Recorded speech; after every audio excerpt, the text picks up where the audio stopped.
Gran placer verte. ¿Cómo estás, Luis? ¿Cómo te presento? ¿Cómo? Psicólogo y consultor político. De base académica, Sí, psicólogo. psicólogo, una maestría en marketing político, candidatura a doctor en comunicación social y ahora doctorando en ciencia política. Al diablo. O Sí, sea, tuviste claro estoy siempre que... educado. Claro, no es poca cosa. Pero digo, ¿tuviste claro que querías lo que fuera iba a derivar en la política? Sí, cuando arranqué psicología ya tenía claro de que iba a derivar en la política y la psicología política como materia me unió en ese momento a lo que hoy es mi profesión y mi pasión, sin duda. ¿Qué hace un psicólogo en la consultoría política? Mucho, estudia liderazgos, discursos, trabaja en campaña, en comunicación en general y en posicionamiento, sobre todo en cuanto a la recepción de los mensajes, ¿no? Cómo toman las decisiones las personas, en qué contexto estamos. Aparte somos escuchadores profesionales, vos lo sabés. Obvio. Entonces, en algún sentido, escuchamos mucho para quienes trabajamos, líderes, equipos, también leemos contextos y a partir de ahí por lo menos intentamos traducir para generar una estrategia que, bueno, que sirva en el día a día, que tenga Mm. mucho de operacional y de táctica y mucho impacto en la comunicación y en la publicidad. Eso es lo que se ve en campañas. ¿Cuánto de tentación tiene un psicólogo? Es un neurótico, que si es un psicótico, asumo que estarás preocupado, pero digo, es un tipo que tiene esta faceta. No llegamos a eso, a esas instancias, pero sí, lo vemos rápido. Vemos rápido Se el ve, estilo de ¿no? personalidad muy rápidamente y tratamos de trabajar con eso, trabajar con ese estilo de personalidad, porque en realidad nuestra función de consultores es de sacar el mejor resultado posible o de que él logre, el dirigente, el líder político, el máximo potencial. Eso es lo Mm. que buscamos, que sus ideas trasciendan, mejoren, tengan más recorrido, más un crecimiento y de alguna manera mejor recepción en una ciudadanía que claramente todos sabemos no está escuchando, por lo menos con atención a la política. Bueno, este año tengo acompañante que mide nuestro tiempo. Me tomo esto último que acabas de decir. La ciudadanía no está escuchando. No. Vamos de lo particular a lo general. ¿Escucha el caso español o Andis y compañía? Sí, lo escucha hoy porque en realidad lo que resonaba era otra cosa. Vos tenías un gobierno de absoluta conducción política que manejaba la agenda durante todo el 2024, desde que asumió, incluso con el detalle de que cambió el logo del gobierno el mismo día que asumió la presidencia Milei. A partir de ahí, lo que indicó que ese rebranding iba a ser un cambio de paradigma. Y en ese cambio de paradigma, la conducción política, marcando el rumbo de modo constante, noticiando, entendiendo a la política como entretenimiento, Mm. muy habilidosamente, todo el 2024. Yo creo que ahí, salvo hasta el caso de la UBA, que hubo esa manifestación realmente masiva que te deja una secuela, un daño. Después en el 2025 arrancó más difícil, ya con Libra, las peleas con Macri, la confrontación con los aliados, el Congreso difícil, tensiones con los gobernadores, el tema de ficha limpia, hubo muchos temas. Pero básicamente tenés un gobierno que conduce con mucha Marca convicción de poder, fortísimo, ¿sí? con mucha convicción de poder. Entonces vos tenés un presidente que no estábamos acostumbrados desde la lógica de Alberto Fernández, creo que ahí hay una discrepancia, una diferencia enorme, en donde se pone en primer plano, protagonizando sin lugar a duda. Entonces vos empezás a escuchar otro esquema, otro ruido, hay otro ruido. Ahora lo tenés hace 72 horas al gobierno de modo defensivo. Y eso creo que es la noticia, la lluvia de problemas, no es solamente españolo, es españolo en un contexto mucho más complejo, con algunas heridas que han sucedido desde febrero hasta acá. Claro. Libra como la primera principal. Viste que hay una diferencia entre lo que dicen de Libra y este. Vos decís en Libra, bueno, no Era había muy, argentinos. era muy para mí, que la aritmética no me es dada, era abstracto. Era muy abstracto, teóricamente no eran dineros públicos, era la figura del presidente circunscripta a eso, y es algo así como en definitiva cuando es el último, el último protagonista es, bueno, tomalo o dejalo, y en realidad no había grandes heridos ni manifestaciones en las calles. En este caso es manifestación en la calle, el Congreso que está votando en contra de un veto, difícil de explicar, pero tema discapacidad en primer plano, los audios, hay audios. Hay fotos, porque la empresa que teóricamente de los contratos tiene de muchos gobiernos, o sea, hay muchas fotos. muchos nombres ahí dando vuelta. Y bueno, el gobierno teniendo que explicar, salió uno, salió el otro, hay algunos voceros ahora intentando retomar ese control perdido. Pero la fórmula que había encontrado el gobierno para retomar el control cada vez que lo pierde es atacando a la oposición. Y acá no fue tan simple y todavía no le está siendo simple realizarlo. Es una pregunta, cada vez que te hago una pregunta sobre el tema entendería tu reserva profesional, que me dijeras, no puedo. Ya Digo, es no puedo. Arranquemos por no puedo. pero digo, te llama Milei en este momento y necesita hacer control de daño. ¿Qué le decís? Que primero yo partiría de la base de que la lógica de la conducción está y el objetivo de construir poder también. Por lo tanto, su norte lo tiene claro y en ese sentido creo que está haciendo las cosas bien, ojo. Ahora, en momentos de crisis vos lo que necesitas es voceros alrededor que puedan plantar una explicación y tener una presencia de modo constante. Por algunos momentos fue Adorni, hoy no lo está haciendo, pero entonces necesitas algunos. Creo que hoy Martín Menem dio la cara, Lula hizo un comunicado, pero me parece que ahí hay que marcar presencia. Y por supuesto, intervención y tomar decisiones fuertes, las más fuertes que se puedan. Pero uno no puede hacer un abordaje de crisis o hacer un consejo de la televisión, porque la realidad es que uno tiene que ver a ver qué es lo que está sucediendo ahí adentro, ¿no? Digo, hasta dónde llega la realidad, las denuncias, hasta dónde podrán comprobar el periodismo, la investigación judicial, hasta dónde va a llegar. Yo lo que le diría, si querés que te lo resuma, es, hasta ahora es como en la política y en la economía, control de daños hasta la elección. No me haga ser un consultor Claro. de esos que muchas veces criticamos, pero la verdad es que hoy lo que hay que hacer es control de daños hasta la elección, porque viene un septiembre muy difícil y sobre todo un octubre determinante para el gobierno, como lo fue para los gobiernos anteriores, para los últimos dos. Anoto eso porque me parece central en la política argentina. Entender las intermedias no como una elección intermedia, que es una cosa central. Pero déjame preguntarte esto. Yo tengo la impresión, y es altamente probable que esté equivocado, que el gobierno se entrampa con sus 18 meses de tono de gestión. ¿Cuál era el tono? Situación que me afectaba, te denuncio penalmente, te llevo a la justicia porque es una mentira, y lo otro, te contesto personalmente. El presidente hizo gala de decir, yo te voy a contestar desde un chiquito con autismo hasta un ensobrado, mandril, que yo cuántas cosas más. Y no hizo ninguna de las dos cosas. O sea, van 6 días, salvo hoy acá con Antonio, que habla Martín Menem. Y Le dio mucho resultado. Le dio ¿Sí? muchos resultados en el tiempo, porque la exageración para este gobierno es mostrar nitidez. Es decir, nosotros no somos timoratos. Incluso con el tema de la discapacidad y los jubilados, le decimos a, llamémoslo, los mercados, nosotros estamos dispuestos a ir hacia adelante, tenemos un norte muy claro de batalla cultural y de cambio económico. Por lo tanto, nada nos detiene. Eso es lograr nitidez, esa exageración de la nueva era artificial, la llamo yo, ¿no? Pero esa exageración es parte. Los excesos, las provocaciones y las disrupciones son este gobierno. No lo podemos interpretar como que queda, como si fuese algo táctico que podrían ajustar. No pueden porque es parte de su identidad. Quiero subrayar esta frase. Los excesos y las disrupciones son este gobierno. Claro, son parte de la identidad de este gobierno. Milei se le votó para que baje la inflación, sí, operacional es eso, es algo racional. Si la baja bien, hay un índice que te dice otra cosa. Te dice si sube o si baja, si le va bien o si le va mal. Que se ocupe de la economía, eso ya es un poco más efímero. Ocupate de la economía porque los demás, en los otros gobiernos, no tenían tanta claridad de que se iban a ocupar de lo central para nosotros. Se ocupaban de temas, algunos periféricos. Vos ocupate de lo central, pero sobre todas las cosas, castigá la casta, porque nos vendiste disrupción y que los ibas a castigar a ellos. El Banco Central tiene que desaparecer, hay que dolarizar. Me parece que esas son propuestas que marcan una línea, un concepto, no son tan reales. Hay un contrato social electoral cumplido en ese sentido. Y sobre todo un enorme contraste.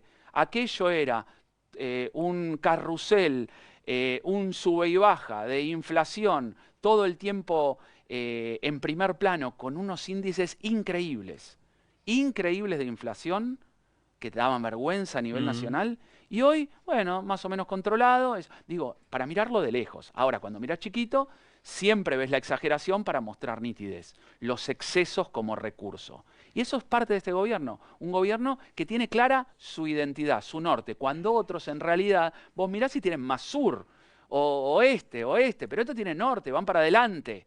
No le podés reprochar de que no van para adelante con una convicción por el poder y por hacer las cosas que pretenden con una decisión que uno diría es llamativa, sobre todo cuando compara con los últimos gobiernos, Alberto Bueno, Fernández y claro. Mauricio Macri. Pero me quedo pensando en esto, vos decís, le funcionó la disrupción, el exceso, el insulto, etcétera, etcétera, porque tenías estos objetivos que vos planteabas, bajar la inflación, ocuparte de la economía, de inseguridad, yo agregaría también, y ahí Bullrich, Sí, orden público, ponele digo, el piquete, etcétera, etcétera, y la casta. Ahora, de ser cierto esto que denuncia Españolo, es casta pura, porque digo, es mordida con un ingreso o un egreso del Estado, y yo agrego una mirada moral que no sé si importa, que es sobre los discapacitados. Sí, sí, el tema es realmente muy llamativo y es verdad de que cuando vos entrás a la discusión podés empezar a resignificar algunas cuestiones y yo creo que ahí el gobierno hace un giro discursivo. Ya no es anticasta, ahora es antikirchnerista. Nunca más al kirchnerismo, no habla de casta. ¿Por qué? Bueno, yo creo que ahí tiene una consonancia religiosa, una resonancia religiosa el gobierno. Tiene una resonancia que te dice, nosotros somos una religión y hay algunos infieles de otros partidos anteriormente que los perdonamos para que Es retornen y muy puedan buena, es apoyarnos. muy Es una buena. religión que permite, digamos, Sí.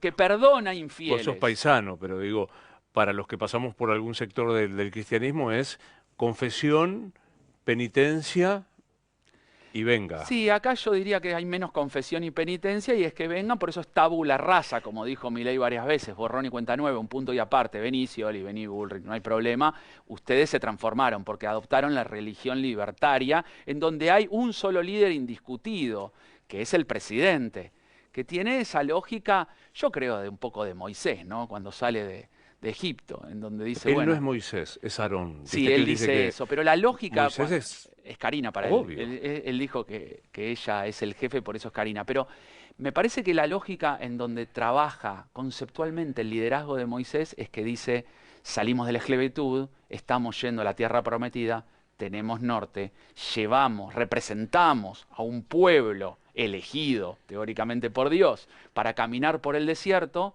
y caminamos 40 años. ¿Qué implica eso? Que hay que hacer una gran transformación. Ese es el cambio cultural, porque se dice que Dios, no soy especialista en el tema, pero los rabinos dicen que Dios los dejó caminando 40 años en el desierto para que cambie la generación, que ese cambio de generación para transformar a esclavos en seres libres.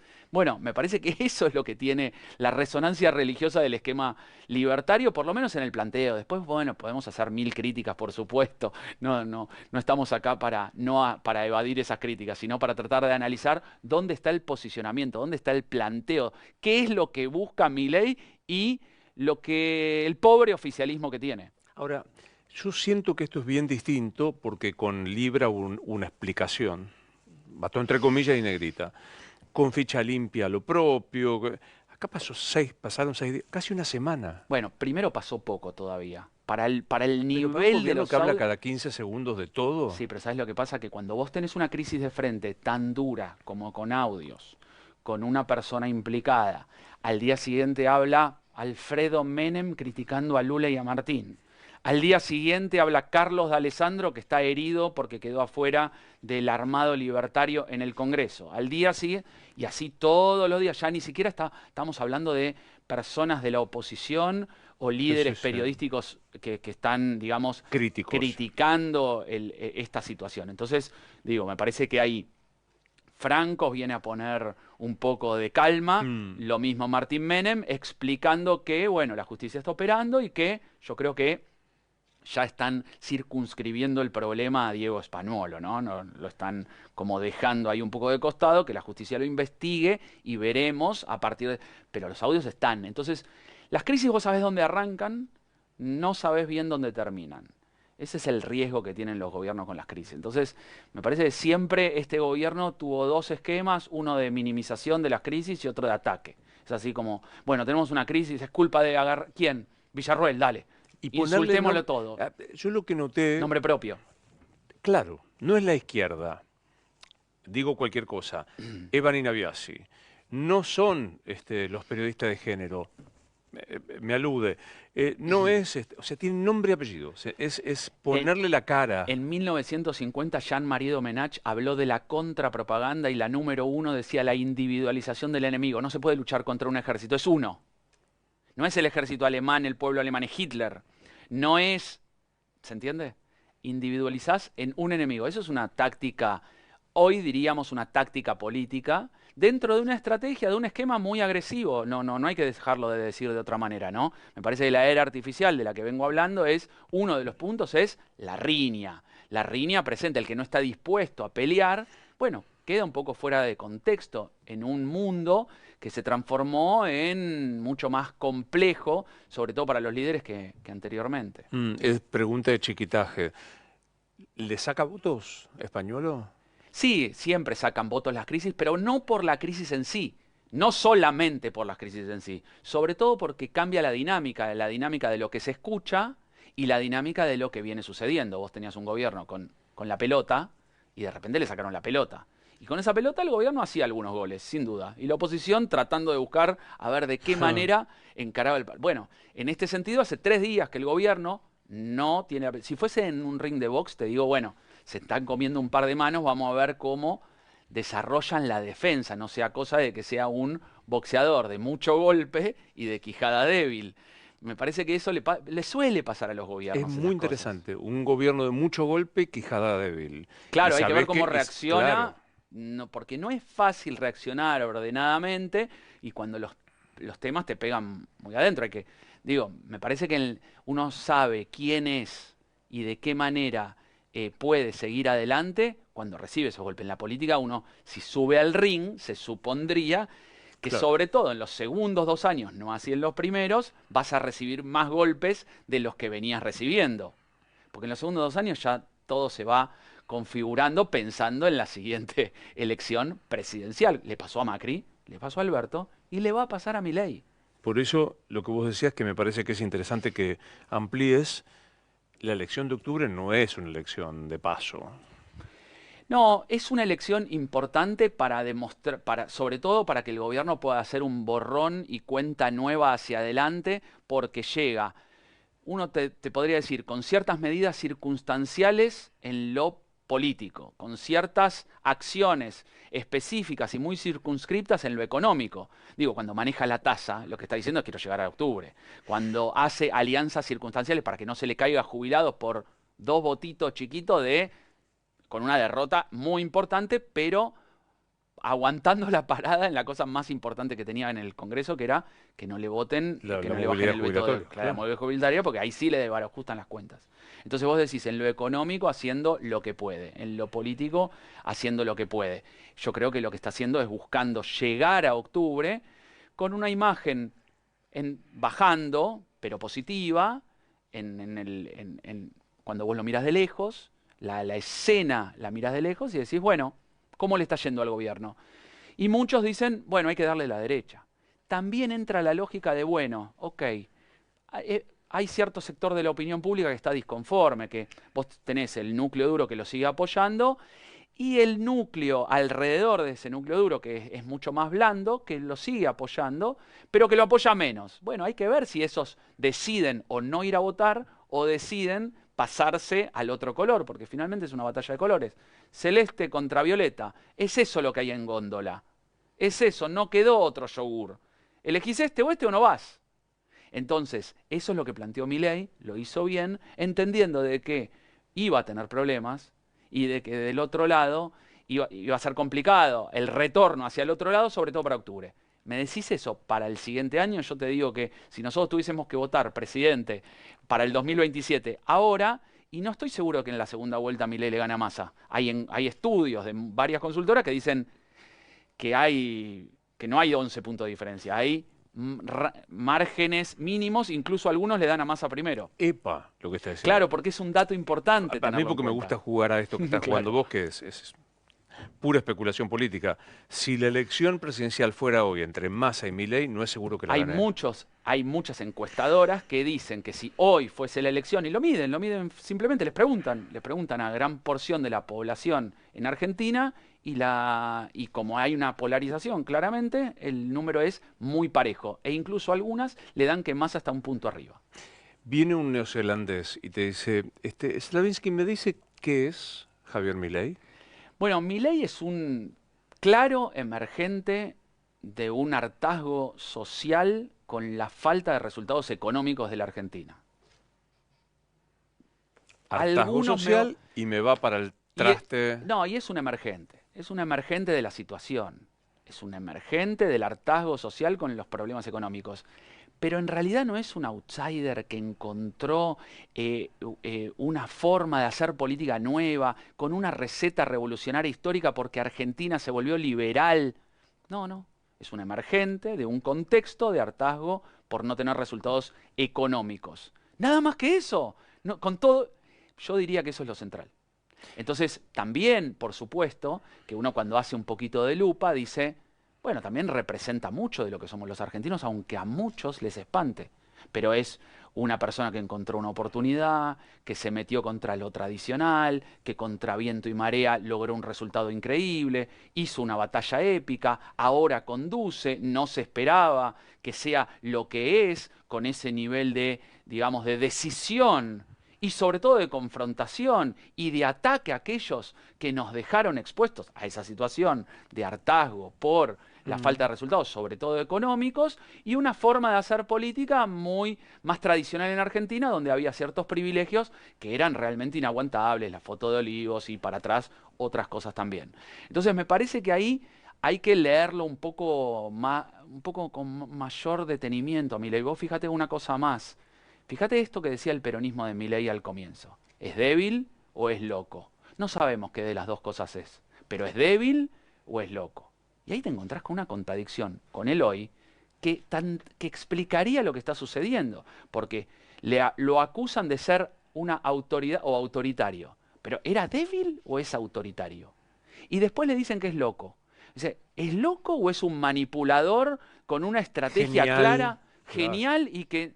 Entonces digo, y encima que les está ganando en distintos espacios. Vos decís, también del otro lado uno tiene que hacer como un retroceso a mirar, a darse vuelta y decir, no, pero pará, Milei dice de ellos, eso lo dejamos para un segundo, pero vos fíjate, débil o loco contra autoritario y manipulador estratégico, y hay una discrepancia donde uno podría decirle, también explica dónde estamos parados y que Milei sea llamativo, porque nos dijeron algo que no fue. Nos mintieron, una vez más.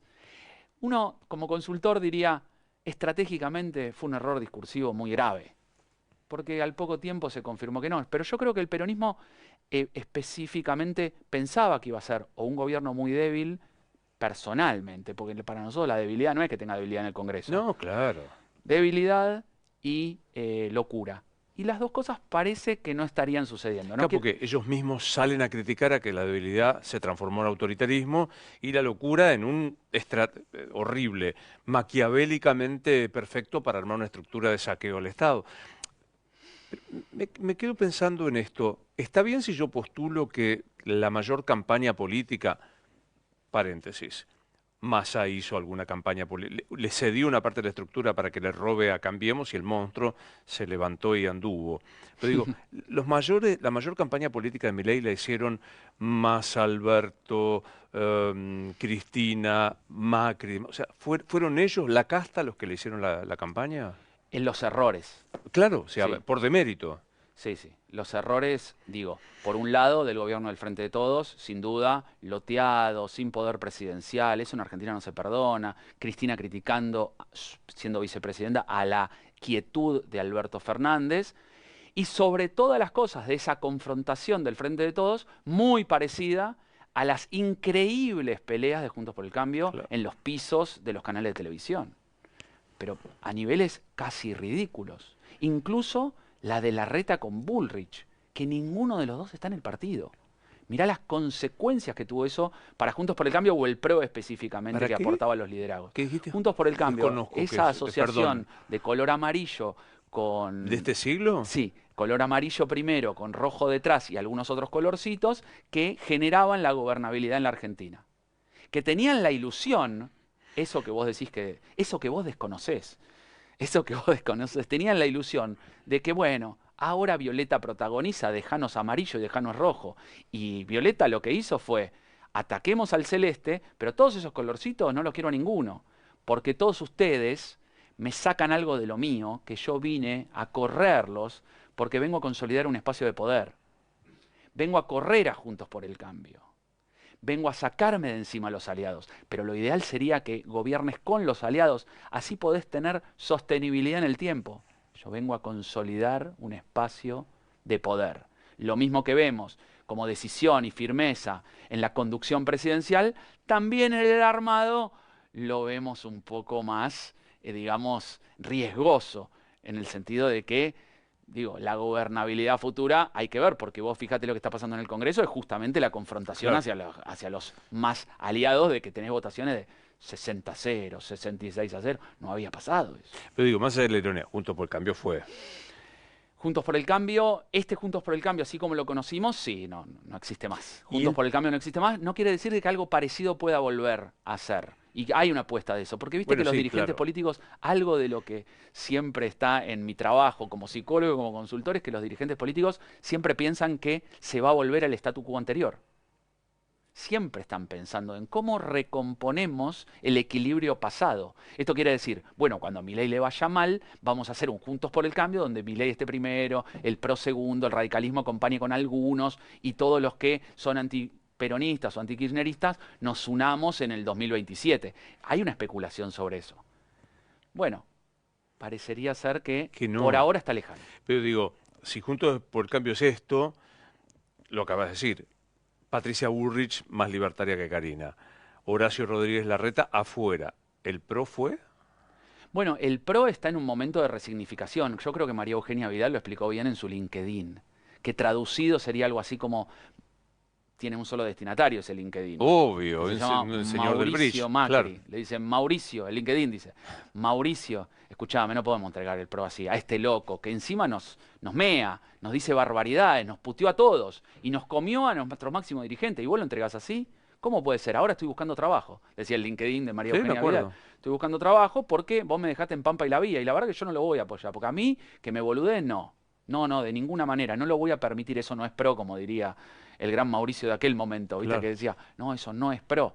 Digo, estoy siendo sarcástico. Entonces, me parece que hay una lógica en el PRO donde hay algunos que quieren agarrarse, quedarse con el barco perdido, algunos dicen hundido, déjame que lo diga perdido, entendiendo de que hay una oportunidad de que cuando a Milei le vaya mal, haya gente en manifestaciones, en la calle, que salga corriendo con banderas amarillas, que diga, ya que Mauricio no está, que venga María Eugenia o que venga alguno que sea pro amarillo porque los perdonamos. Ustedes sí llegaron hasta el final del mandato y de verdad podían sostener el cambio cultural que propone Milei, que con las formas... Pero no es mucho. Es un montón, es un montón.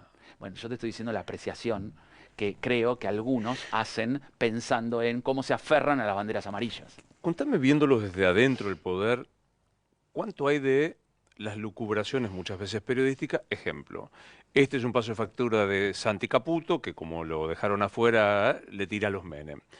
La otra, no, este es Mauricio, que como fue maltratado, con el segundo, ¿cuánto hay en la política, de lo que vos te ha tocado vivir, cuánto hay de esto o cuánto hay de torpeza, de ilícito? Las dos cosas conviven casi el 50%. Casi al 50%. Todo el derrotado, lo que ha cambiado en el último tiempo, por lo menos yo te diría en los últimos 5 años, o quizás en los últimos 10, pero se exacerbó posterior a la pandemia, es que el que pierde no acompaña. El que pierde daña. El que pierde ejerce el poder de daño. No es la reta que dice, bueno, como perdí ahora acompaño. No, como perdí y les echo la culpa a los dirigentes que me hicieron perder dentro del espacio, yo voy a ir por afuera y voy a ejercer mi poder de daño. Antes el poder de daño se trataba solamente, o quedaba solamente, o muchas veces en la negociación. Bueno, mirá que si no me voy por afuera. Y eras más... Después, claro. Después negociabas y acordabas algo dentro del espacio, porque por afuera la realidad es que el llano siempre es muy difícil para la dirigencia política. Entonces hay mucho de ese daño ejercido. Demasiado a mi criterio. Porque finalmente el que pierde no solamente no acompaña, sino que daña. Y por otro lado, hay mucha elucubración y torpeza, de las elucubraciones. Lo que vos considerás que hay torpeza, sí, sin duda, hay mucha torpeza. Hay mucha torpeza sobre todo cuando intervienen los egos personales. Que creo que ahí hay demasiado puesto en juego en lo personal cuando alguien pierde un espacio de poder. Porque vos decís, pierdo el espacio de poder, andate a tu casa. ¿Qué hacías hasta ahora? Tenía un maxi kiosco. Bueno, anda a seguir en el maxi kiosco. Yo creo que no tomamos nota, después de unos cuantos años de trabajar de esto, ahora le doy mucha relevancia a cuánto la personalidad, el ego, lo que vos decís, es determinante en casi todo, desde un vínculo con un país extranjero hasta la doméstica, ¿no? Para no quedar expuestos, sobre todo. Es el ego para no quedar expuestos. Milei, cuando está con Trump, son dos egos que se ponen en juego, pero si Trump lo desplanta en Mar-a-Lago, el problema es que lo dejó expuesto, no que lo desplante. Es el reconocimiento de la derrota en el ego, y el ego le exaspera esa derrota. Entonces, de alguna manera racionaliza, elucubra algunas hipótesis ridículas o lanza algunos supuestos al espacio político para distraer. Pero hay mucho de ego para no quedar expuestos. Es muy impactante eso, ¿eh? Es así. Doy ese ejemplo. Una decisión puede ir para un lado o para el otro. Pero cuando vos lo llevas a lo municipal, a lo provincial o a elecciones en cualquier lugar, vas a ver que hay mucho puesto de qué hay del ego del dirigente político para no quedar expuesto en la derrota. Yo tengo 1000 historias en donde me hacen un armado racional de por qué les va a ir bien en tal o cual cosa. Por supuesto que no voy a dar nombres, y de repente es el 1%. Y yo digo, mirá, a mí las encuestas me da que vos tenés el 1, no, tengo el 22, porque pasa esto y esto. ¿Te pasa eso? Que tenés que confrontar, o sea, que al tipo le tenés que decir, mire, no. Claro, es muy difícil. En general, con la edad, ahora que soy un poco más grande, tengo 48, me escuchan un poco más. A los 40 me escuchaban menos. Pero ahora es como que, bueno, quizás porque estoy con Novarecio en la tele, pero no estoy bien seguro. Pero lo que sucede hoy en día es que te escuchan un poco más. Pero la realidad es que tratan de hacer algún esquema circular para explicar por qué esta encuesta está mal. O por qué acá en realidad las encuestas no funcionan. Porque uno dice, las encuestas es verdad que han funcionado mal en determinados puntos específicos. Claro, pero nosotros, los consultores, trabajamos con encuestas todo el tiempo. Y en el 90% de los casos nos va bien. Vos pensás la cantidad de decisiones que toman los dirigentes políticos de alto rendimiento, los de primer nivel, a partir de encuestas. ¿O vos por qué pensás que toman ciertas decisiones en el día a día? Por encuestas de opinión. ¿Eso es una manipulación? No, es una herramienta de sintonía con la ciudadanía a la que tenés que representar. Entonces son herramientas positivas, que sirven. Ahora, si te determina una política, lo que opinan de vos o lo que no opinan de vos, eso sí es un riesgo, pero es como toda herramienta. La energía atómica puede destruir ciudades o iluminarlas. Me parece que, bueno, el ejemplo es un poco extremo, pero es así. Pero sí, mucha confrontación tenés con dirigentes que quieren que suceda otra cosa. ¿Te llama alguno, no importa para qué cargo, y te dice, yo quiero ser concejal? Sí. Armame lo que tengo que decir para ser concejal. Todo el tiempo. Todo el tiempo. Hace 10 minutos... Es tremendo. Hace 10 minutos me dijo, quiero armar un plan de gobierno con vos. Alguien. No sé quién es, no lo conozco, me escribieron... Un plan de gobierno, sí, así, un plan de gobierno. Flojito arrancó. Sí, así, pero así tengo todo el tiempo. Tengo desde las locuras hasta los que no tienen ideas y quieren que, porque me escuchan decir algo públicamente, quieren que, porque tengo sensatez, quieren que yo ayude, y los que estos son los más complicados, necesitan algún plan sobre alguna cosa y contratan alguna consultora para que analice. Pero eso es un poco más serio y profesional. Cuando un municipio, una provincia, arma una estructura para... El tema es que no le invadan desde afuera los pensamientos, las ideas y la filosofía que hay para determinada región. Pero es demasiadas veces, yo creo que cobramos demasiada relevancia a los consultores políticos en ese sentido. Pero nosotros somos herramientas de escucha, de generación de estrategia y de traducción política muchas veces. Pero no podemos ser los protagonistas de las decisiones o por lo menos los que formemos ciertas ideas para ciertas regiones. Lo vivimos mucho en el exterior eso nosotros. Ahí quedamos, los argentinos somos muy valorados en el exterior porque también podemos aportar algo y por supuesto que no vamos a dar un plan de gobierno para la ciudad de X en México, Colombia o Ecuador. Eso estamos de acuerdo, porque digamos, sería Por medio obvias ridículo. razones. Entonces ahí podemos tener un poco más nuestra posición. Pero acá en Argentina es muy llamativo lo que pasa en determinadas regiones. El mismo neozelandés te pregunta, ¿Santiago Caputo es? Un consultor político que tiene centralidad en el gobierno y que se nota que la tiene. Se Bueno, nota la mano de un consultor eso en lo este podría haber gobierno. contestado yo, más. Bueno, me parece, me parece que se nota la mano de que hay un consultor estratégico principal en un gobierno que tiene un presidente outsider disruptivo provocador y que a cada paso, cuando no calcula, entre comillas, que es una... A ver, yo lo que te diría, para ir un paso más allá y agarrar al gobierno con la lógica del consultor como Santiago Caputo, es que creo que conciben a la política Milei y su triángulo de hierro como un entretenimiento más, como un espectáculo, como un show que hay que brindar. Por eso utiliza tanto la confusión, la desviación, el trabajo de estar primero en la agenda, de ser el protagonista. Es el guionista máximo, te diría. Santiago Caputo con Milei. Son guionistas de una obra de teatro que todos estamos mirando y que compite con otros entretenimientos, que compite con el cambio de canal, que compite con las plataformas de streaming y con la película del cine. Es tremendo. No es que, pero dicho, formulado tan brillantemente por vos, pero con impacto. Es una estructura de entretenimiento para captar la atención del espectador barra ciudadano que vota por sobre las otras propuestas que hay de entretenimiento. Claro. Y sobre todo para dejar afuera a tus rivales. Entonces, cuando vos estás protagonizando la obra de teatro, la atención del ciudadano espectador está mirando lo que sucede. Si es fascinante lo que sucede y asombroso, vas a tener mucha más atención. Si, por ejemplo, el protagonista a un protagonista secundario no le da la mano cuando hay una cuestión formal, como pasó con Jorge Macri, ¿no te parece que es asombroso? Muy, Fascinante. No muy. digo que esté bien. No Es hay una valorativo. apreciación moral. Es como la obra de teatro, no hay una apreciación moral. Yo creo que tienen esa concepción de la política, como que es un espectáculo más, una obra de teatro. Es verdad que hay determinadas cuestiones que tienen consecuencias realmente impactantes en los ciudadanos, en la cuestión penal, en la cuestión legal. Eso lo corro un poco. Pero vos me hablaste de Santiago Sí, Caputo, sí, de sí. Milei y la puesta en escena que hay de este gobierno, que propone un rebranding, que propone una escena diferente y que estamos todos fascinados mirando lo que hace ahora el presidente, que puede decir una barbaridad en Davos e incluso se puede sobregirar, equivocar, como con Nacho Torres al comienzo, que le decía algo así como Mogólico. mogólico, o relacionar la homosexualidad con la pedofilia en Pero Davos. me súper interesa porque iba ahí. ¿Cuánto de mi ley disruptivo o de outsider es? ¿O cuánto ha sido de disruptivizado o outsiderizado por por el consultor político? No lo sabemos, no lo ¿Se sabemos entiende la porque, pregunta, sí, no? claro, claro, ¿cuánta influencia hay del consultor, me estás Claro, sí, diciendo? ¿Cuánto hay de genuino en Milei y cuánto hay de influencia del consultor? exacto. ¿Cuánto es Yo creo de que la verdadera, misógino, homofóbico, o yo creo que cuánto anda por ahí? la verdadera habilidad del consultor es verlo a Milei.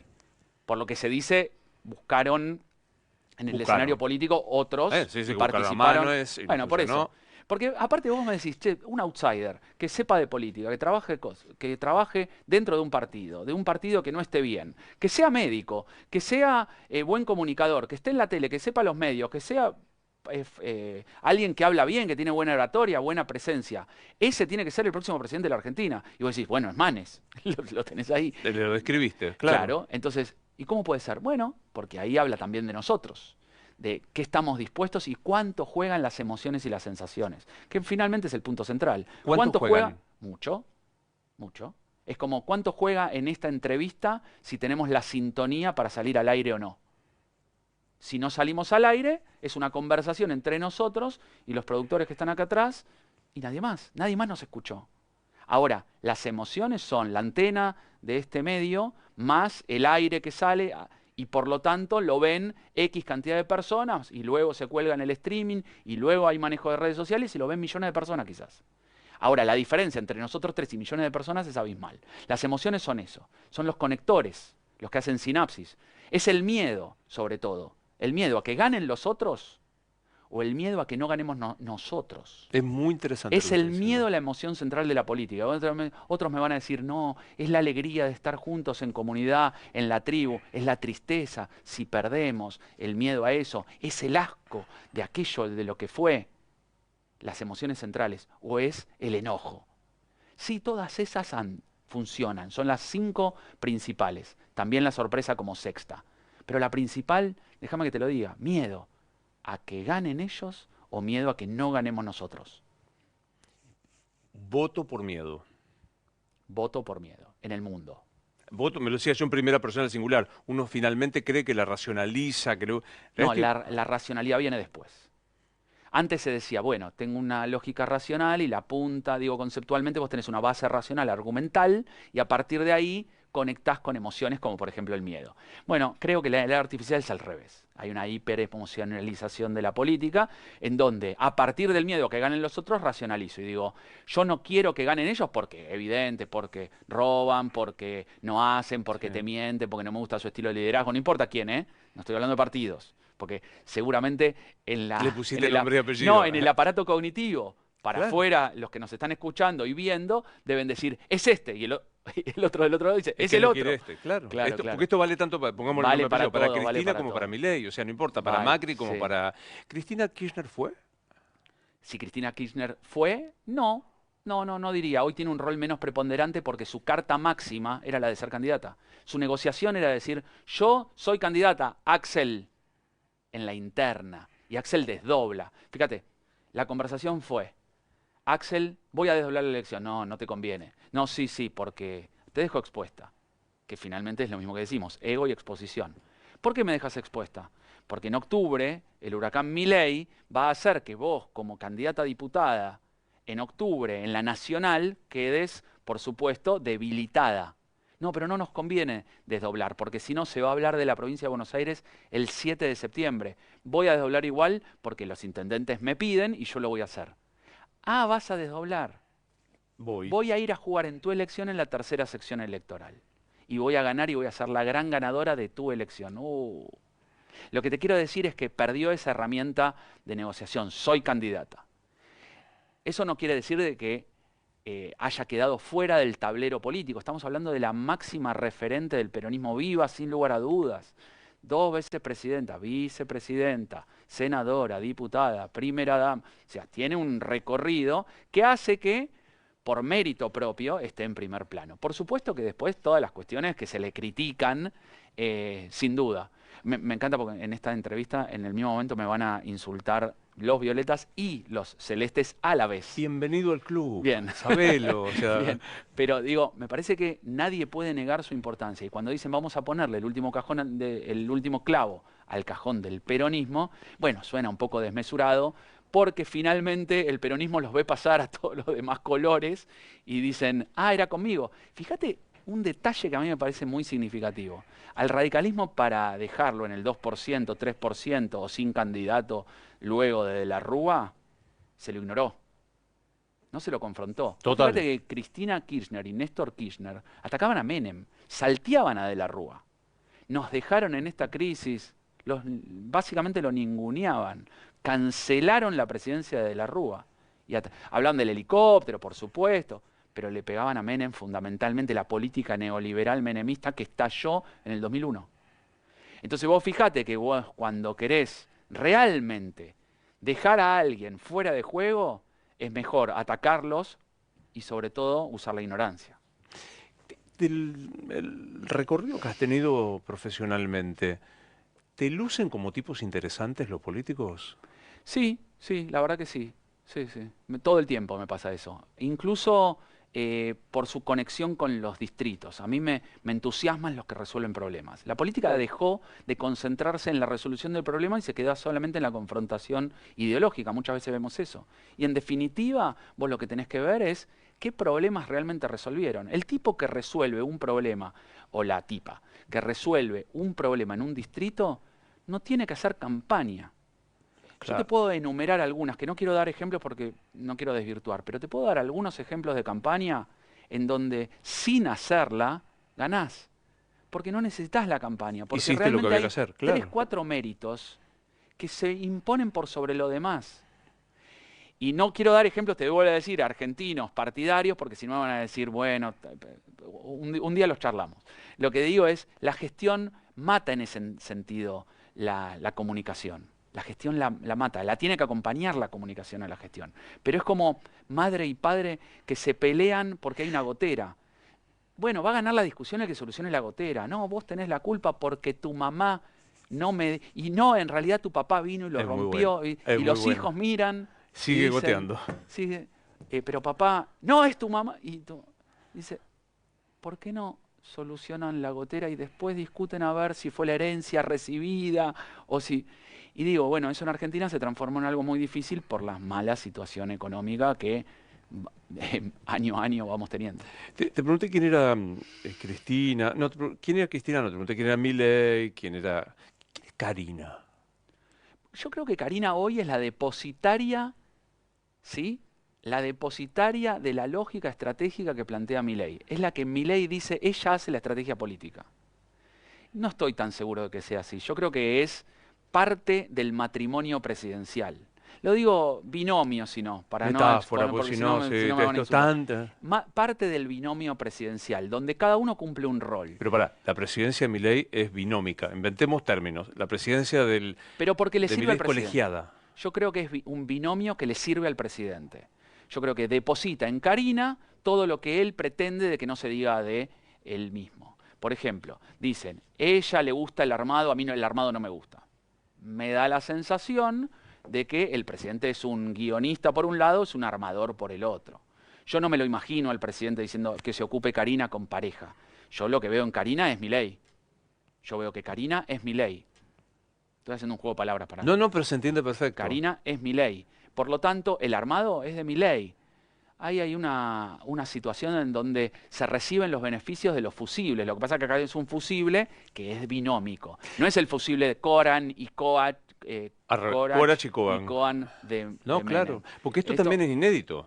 O sea, Por eso también el riesgo y el dolor de cuando hay una crisis con Karina es una crisis directa que afecta a Milei. Porque acordate cuando asume Cristina, el primer achaque es doble comando. En realidad el que maneja es Néstor. Acá nunca se entró en esa discusión. Sí, cuando asumió Néstor se decía que la estratega era Cristina. Era Cristina.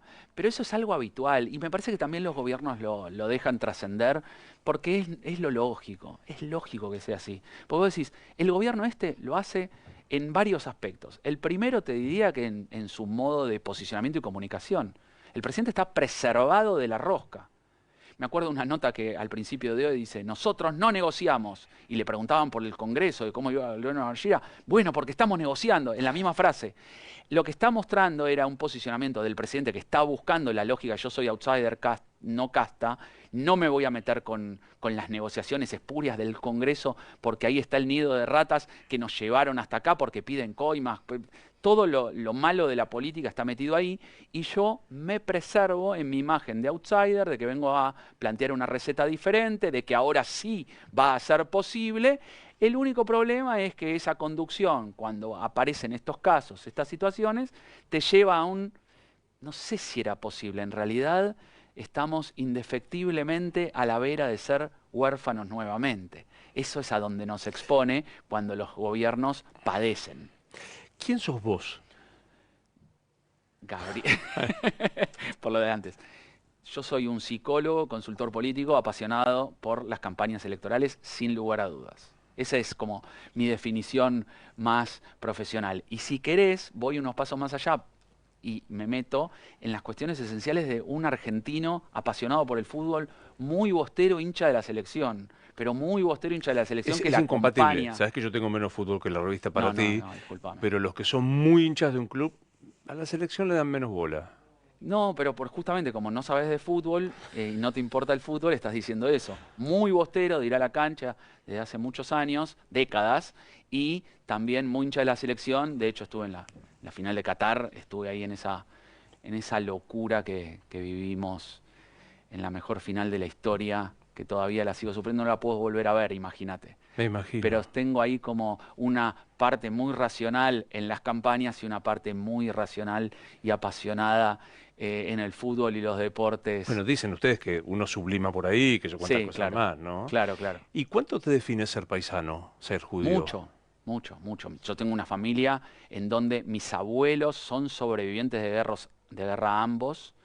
Mi abuela vivió en el gueto de Varsovia antes del levantamiento, en donde mi abuelo la saca, eran novios muy jovencitos, se van del gueto de Varsovia, viene el levantamiento y asesinan a toda la familia de mi abuela. Te estoy hablando amigos, primos, hermanos, madre, padre, absolutamente toda. Mi abuela queda sola, solamente de novia con mi abuelo, que la familia de mi abuelo se había venido a la Argentina previo a la guerra y se habían quedado en Ramos Mejía, y cuando pudieron finalmente sobrevivir a toda una serie de situaciones, mi abuelo escribió un libro que se llama Mis vivencias bajo Hitler, que lo publicó la familia hace poquito, y lo presentamos este miércoles por vez número 5 o 6 con la familia, ¿Dónde?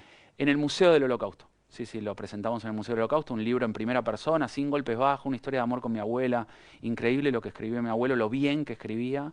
eh, eh, y vinieron a Argentina y buscaron a ver cuál era el mejor colegio para darle a sus hijas, porque dijeron la barbarie que nosotros vivimos, la locura que nosotros vivimos en la Segunda Guerra Mundial, la única forma que tengo yo de compensar esto es dando educación. El libro de mi abuelo tiene un prólogo que termina con una frase, lo escribió en 1949, y dice: esta locura nunca más. ¿Cómo vivís el momento, condicionado a la pregunta, pero de antisemitismo que hay?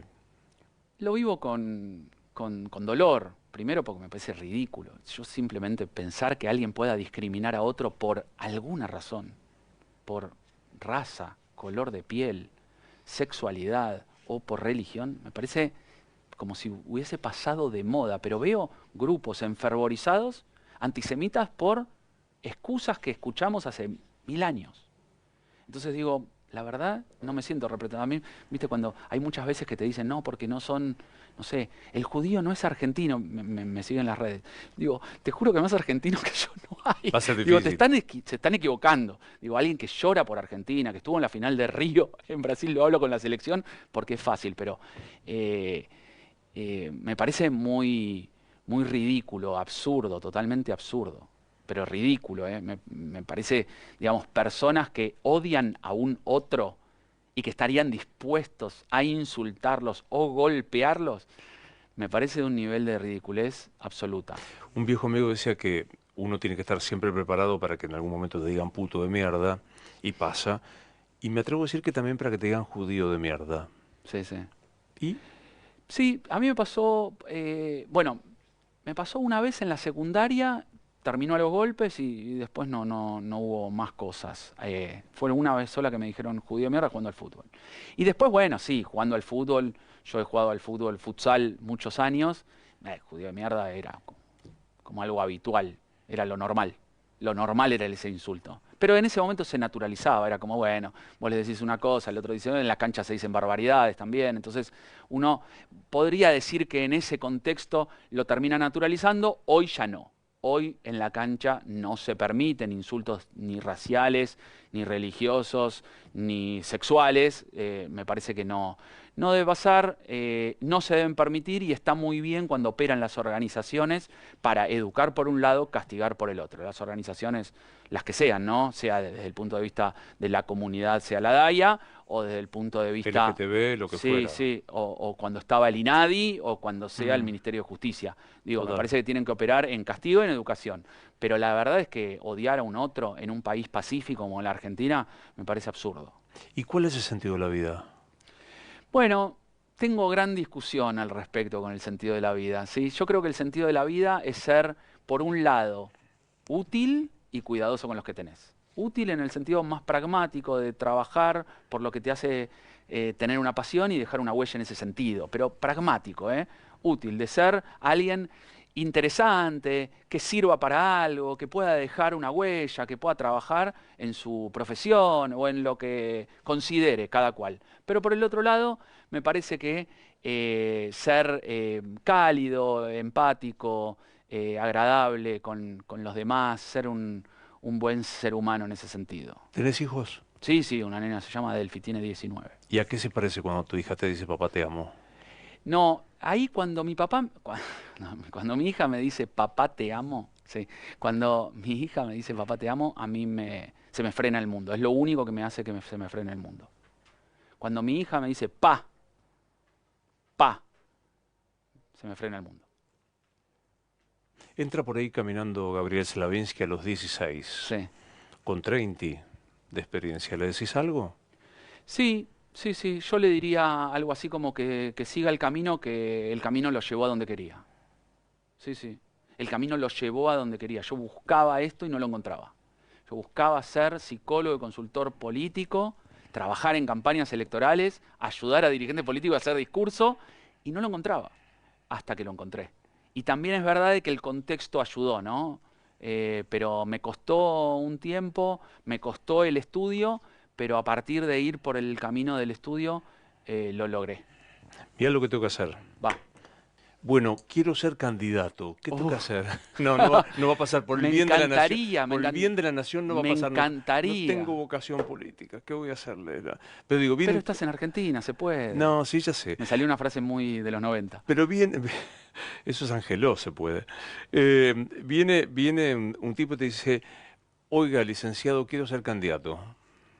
Bueno, primero hay que analizarlo a la persona. Hoy me dijeron, hoy a la mañana, 8 de la mañana, me dice una persona por WhatsApp, quiero ser candidato. Y digo, dame Vamos viendo, algunos ¿no? datos. Claro. No, claro. Vos tenés 6 pasos hacia el voto. Siempre le saco el mismo cuadrito. Le digo, ¿viste como cuando vas al nutricionista y te Sí. saca la tabla de los alimentos? Yo le saco los 6 pasos hacia el voto. Visibilidad, conocimiento, reconocimiento, confianza, apoyo, voto. Epa, visibilidad. Visibilidad, conocimiento, reconocimiento, confianza, apoyo, voto. Hay que transitar eso. ¿Dónde estamos parados? Y hay No, que- no me conoces ni Cristo. No arranqué ni con visibilidad, claro. Claro, entonces digo, ya tuviste la decisión, fuiste hacia adelante, te conoce la gente, vos tenés la decisión de salir, tenés los medios para que ser visible o no hay nada de todo eso. Tenés la posibilidad de que esa persona que vaya caminando, que sos vos, le digan, es tal persona, opina esto políticamente.